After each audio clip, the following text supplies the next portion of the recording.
Olá pessoal, tudo bem com vocês? Nesta nossa aula vamos trabalhar aqui um assunto bem interessante onde ele nos fala sobre as sequências numéricas. Inicialmente, deixa eu definir aqui para você o que é isso.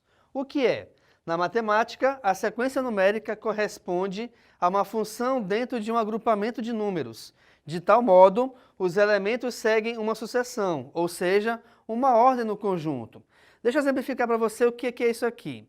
Vamos imaginar que eu vou pegar quaisquer números aqui da minha cabeça. Eu vou pegar 2, 3, 8, 24, 37, 58.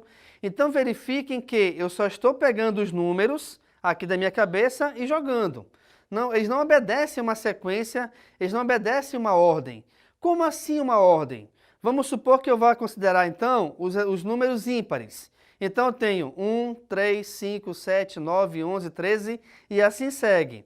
Isso quer dizer então o seguinte, que os números ímpares sim, eles obedecem uma ordem. Qual é a ordem? É que eles vão aumentando ou vão diminuindo de 2 em 2. Do 1 pulou para o 3 por quê? Porque 1 mais 2 é 3. Do 3 pulou para o 5 porque 3 mais 2 é 5 e assim vai seguindo a sequência. E é justamente essa sucessão que vai obedecendo o que vai me dar a ordem nesse conjunto, tá? Então, muito cuidado para um agrupamento de números e uma sequência numérica ou uma sucessão numérica, tá bom? A sequência ou a sucessão, elas têm que obedecer uma ordem, beleza? Quando a gente fala em enésimo termo, eu tenho duas situações. Eu posso ter aqui uma sequência finita ou infinita. Independente de qual vá utilizar, nas duas podem aparecer, aqui no caso, o enésimo termo. Vejamos aqui o texto então, olha só.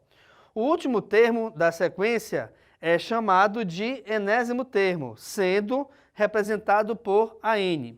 Então olha só, o AN é justamente o enésimo termo. Geralmente ele é o último termo de uma sequência, mas ele também pode ser um termo qualquer que você queira descobrir de uma sequência finita ou infinita. Então vejamos.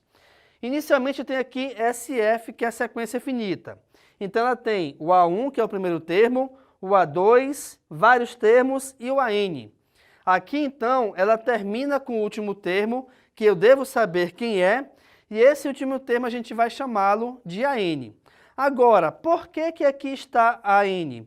Justamente porque eu não sei qual é a quantidade de termos. Como assim? É lógico que, se eu pegar 10 termos, por exemplo, o último é o 10º. O último será o A10. Se eu pegar 25 termos, o último termo é o A25. Só que, reparem que nessa sequência especificamente, aqui entre os valores eu tenho as reticências. O que isso quer dizer? Quer dizer que a gente não sabe quantos termos tem entre o A2 e o AN, né? Então pode ser qualquer valor numérico. Por esse motivo que a gente chama o último termo de AN. A sequência infinita também, ela segue a mesma ordem. Qual é a diferença? A diferença é que o AN, mesmo sendo o último termo que eu vá considerar dessa sequência, após ele eu posso ter vários outros termos. Até porque a sequência ela é infinita. Então imagine que você tem, sei lá, 100 números. Só um exemplo, né? Desses 100, eu quero pegar um conjunto somente de 5. Então, esses 5, eles fazem parte de uma sequência de 100 números. Aqui, eu estou vendo aqui a mesma ordem. Então, eu estou considerando 4 números dentro de uma sequência infinita, tá? Então, quando você pega essa sequência, o último termo dela, a gente chama de AN, embora tenha vários outros após ele. A classificação, inclusive já dei aqui um spoiler aqui embaixo, né? As sequências numéricas, elas podem ser finitas ou infinitas. SF é chamada de sequência finita, onde a gente sabe onde começa e onde termina. Aqui então eu tenho os números 2, 4, 6, pontinho, pontinho, termina no 14.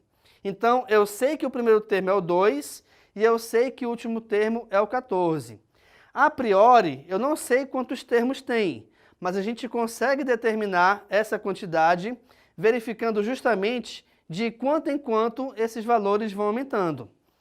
O SI é uma sequência infinita, ou seja, a gente sabe onde ela começa, mas não sabe onde ela termina.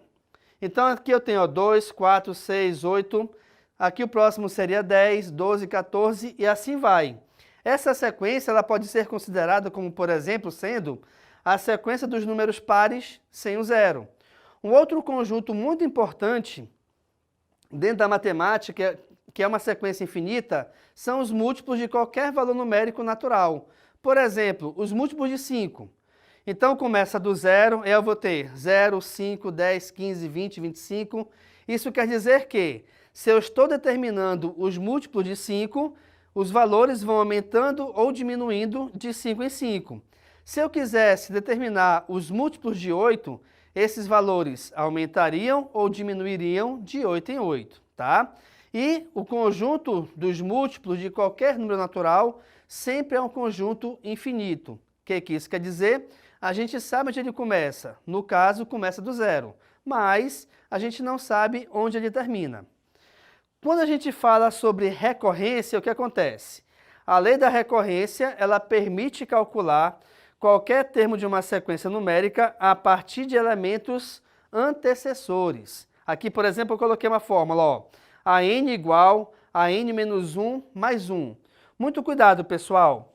Esse menos 1, você pode pensar o seguinte, professor, menos 1 mais 1 é zero, não é? Com toda certeza. Mas esse menos 1, ele faz parte aqui do elemento A. Esse mais 1, ele faz parte da fórmula. Qual é a diferença? A diferença é que esse menos 1, com ele eu vou determinar algum termo da sequência, a ordem do termo. Esse mais 1 é esse termo aumentado de uma unidade. Então, por exemplo, se eu quisesse saber quem era o terceiro termo, aí que eu pegaria, já que eu quero saber o terceiro, o n vale 3. Então eu vou ter A3, que é igual a 3 menos 1, que vai dar 2, mais 1. Ou seja, o terceiro termo ele equivale ao segundo termo somado de uma unidade. Se eu quiser saber quem é o segundo termo, ele é igual ao primeiro termo somado também com uma unidade. Até porque esse mais 1 ele não vai sair da fórmula. Agora tu pensa assim, ok, consigo achar o segundo, o terceiro, o 20º se eu quiser. Mas e o primeiro? Já que ele depende de elemento antecessor, não existe ninguém antes do primeiro. É aí que entra o seguinte detalhe. Dependendo da questão ou da situação que você queira resolver uma recorrência, geralmente você já vai ter o valor numérico do primeiro termo ou de algum termo de modo que você consiga achar todos eles, tá bom? Então, quanto a isso, não se preocupe, tá bom?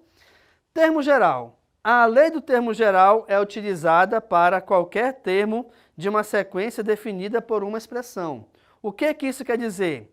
Imaginemos aqui uma sequência infinita. Como eu falei agora há pouco anteriormente, os números ímpares, 1, 3, 5, 7, 9, eu quero saber o seguinte, quem é o centésimo número ímpar natural positivo na ordem? Aí, para isso, a gente usa o termo geral, que é justamente uma fórmula que vai determinar todo e qualquer termo que você queira saber de uma sequência qualquer. Aqui, por exemplo, eu peguei a seguinte fórmula, a n igual a 2n ao quadrado menos 1. Então, por exemplo, dessa formulazinha aqui, eu consigo determinar o primeiro termo. Já que eu quero saber quem é o primeiro termo, o n vale 1. E esse n que eu estou analisando e substituindo antes da igualdade é o mesmo n que eu vou substituir após ela. Então vejamos, a1 é igual a 2 vezes 1 ao quadrado menos 1. Resolvendo essa expressão, a gente acha como resultado igual a 1. Beleza. O segundo termo, se eu quero saber agora quem é o segundo termo, o n vale 2. Então eu vou ter a2, que é igual a 2 vezes 2 ao quadrado menos 1, onde, resolvendo essa expressão, a gente acha como segundo termo igual a 7. Então, com essa formulazinha, para essa sequência específica, a gente consegue achar qualquer termo que você queira saber desta sequência. Tá bom, gente? Então, essa foi a nossa aula sobre sequência e sucessão, onde eu te mostrei a definição delas, te mostrei aqui o que é o enésimo termo, nós vimos também a classificação, que é uma sequência finita ou infinita, definimos o que é recorrência e como a gente encontra também o termo geral. Fique à vontade para tirar a foto aqui do quadro. Muito obrigado pela atenção e tchau!